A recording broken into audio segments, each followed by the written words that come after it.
Salem, 1692, a time of distrust and intrigue. Today, we take you through the harrowing events of what happened that day. Join us today, the true crime in Salem. Welcome to the Paris household.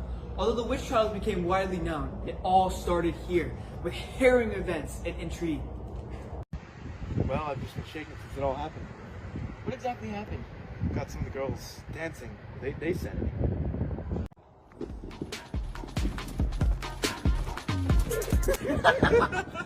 Just dancing, or was there more to it?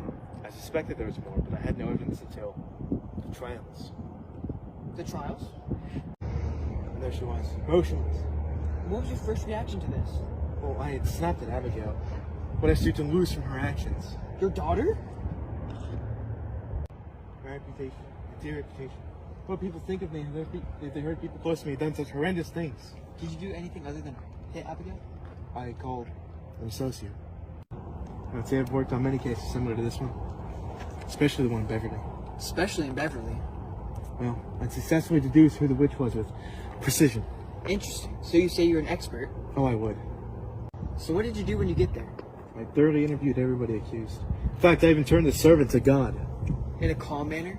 Heavens no! There was yelling everywhere. It was quite dramatic. After a very thorough and lengthy interrogation by Hale and Paris against the accused Abigail Letitia, it had been discovered that the extent of the events which occurred in the woods that night, with confessions galore, hurtled left and right many names, the hysteria has begun. Right. Was Hale that terrifying? From what I've heard that day, he was quite heated. Naturally, but he was keen to believe anything due to his pride. Can you explain that pride? Alan gave him what he wanted. You do realize we've doomed many people that day. Well, I didn't mind much for their crimes against God. They deserved as much, but I had one main person in mind. And who is that person? John Proctor, a character who would be proven integral in the story coming up. He was an honest man, by all accounts, and a quite well-looking one. Caught by the eyes of Abigail, unfortunately, who promptly had an affair with him. It being an affair due to the fact that he was married to Elizabeth Proctor. This would cause quite a big rift between the two.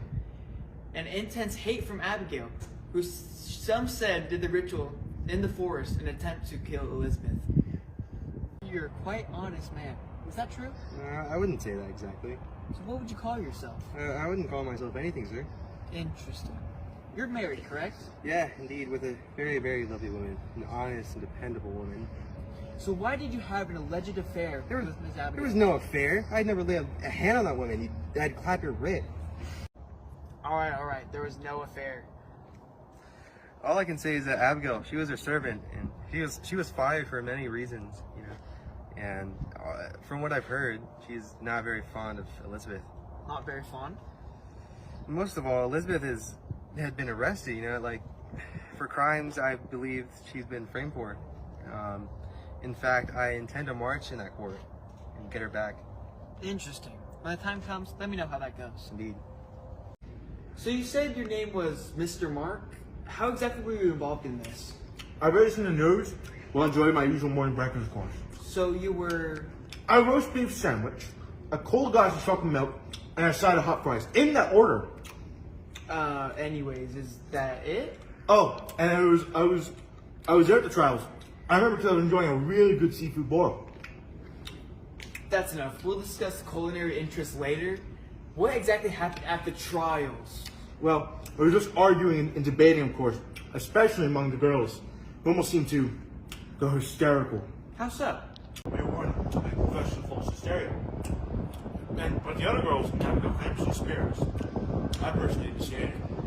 Then, Mary said that Proctor was a mate with the devil. That's a terrible claim. Did they see it though? No.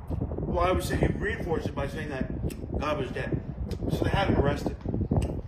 How shocking.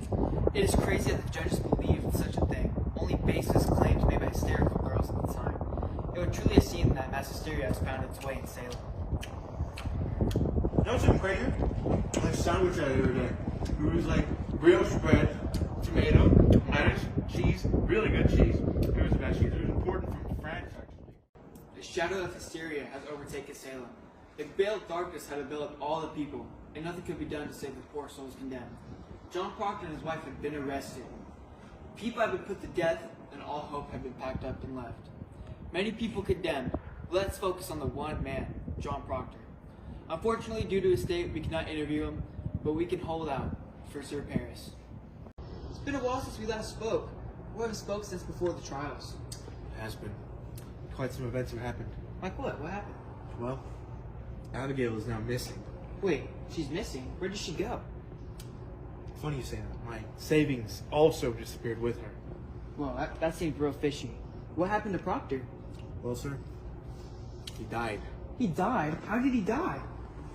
He refused to sign a written confession which would damn others. One he did not wholeheartedly believe himself. He died sticking to his principles. Honesty.